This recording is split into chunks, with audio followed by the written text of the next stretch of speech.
I see you. This happened when I was a sophomore in high school. It was a cold morning in October, and our first period history class had just started. Most of us were barely awake. The classroom smelled like dry erase markers and old textbooks, and outside the window the sky was gray and cloudy. Our teacher was writing notes on the board when the intercom suddenly crackled to life. The loud static made everyone stop talking. Then the principal's voice came through the speaker. Teachers, initiate lockdown procedures immediately. A few students groaned. Lockdown drills happened a couple times every year, so everyone assumed it was just practice. Our teacher calmly walked to the door and locked it. Then she turned off the lights. The classroom slowly filled with darkness. We all moved quietly to the corner of the room like we were trained to do. For the first few minutes, everything felt normal. But then we heard footsteps in the hallway. Slow footsteps, walking back and forth. At first, we thought it was probably a teacher checking the classrooms, but the footsteps never stopped. They just kept pacing outside our door. Then suddenly the footsteps stopped, right outside our classroom. A few seconds passed, then we heard 3 slow knocks. The entire room froze. Then a voice whispered through the door. Open the door. It's the principal. Our teacher slowly pulled out her phone. She checked a message from the school office.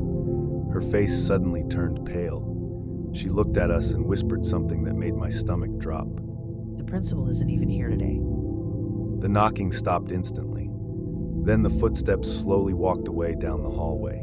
Later that afternoon, the police checked the hallway security cameras. They saw someone standing outside our classroom door during the lockdown. But the strange thing was, the cameras never showed where the person came from. And they never showed them leaving the hallway either. When the lockdown started, I wasn't in class. I was in the bathroom. The intercom announcement echoed through the hallway, telling everyone to stay in their classrooms. At first, I assumed it was just another drill, but the bathroom felt strangely quiet. Too quiet. The fluorescent lights above me flickered slightly. Then I heard something, a quiet tapping sound coming from the last stall. The bathroom was supposed to be empty. Slowly, I walked toward the stall. Each step echoed loudly on the tile floor. My heart was beating so fast I could feel it in my chest. When I pushed the stall door open, no one was there. The stall was completely empty. I stepped back toward the sinks, trying to calm down. Then the tapping started again. But this time, it wasn't coming from the stall. It was coming from the mirror behind me. 3 slow taps, right on the glass. I turned around slowly, but the mirror showed something that wasn't behind me. For a split second, it looked like someone was standing in the bathroom doorway, watching me. The strange thing about the substitute teacher was that nobody remembered seeing him before. He walked into the classroom quietly and sat down at the teacher's desk. He never told us his name. He didn't introduce himself. He didn't even look at us. Instead, he just stared at the classroom door. About 15 minutes into class, the lockdown announcement came over the intercom. Teachers all across the school immediately locked their doors, but our substitute didn't move. He just kept staring at the door.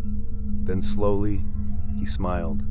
One of the students asked if we should hide like we normally did during drills. The substitute didn't answer. Instead, he stood up and began walking toward the door. My friend whispered that he shouldn't open it, but the substitute ignored him. He grabbed the handle and unlocked the door. The hallway outside was dark and completely silent. For a few seconds, nothing happened. Then we suddenly heard someone running down the hallway, fast. Loud footsteps getting closer and closer. That's when the substitute stepped into the hallway and closed the door behind him. The footsteps stopped immediately. We waited for almost 20 minutes before the lockdown finally ended. But when the school checked the records later that day, they couldn't find any substitute teacher assigned to our classroom.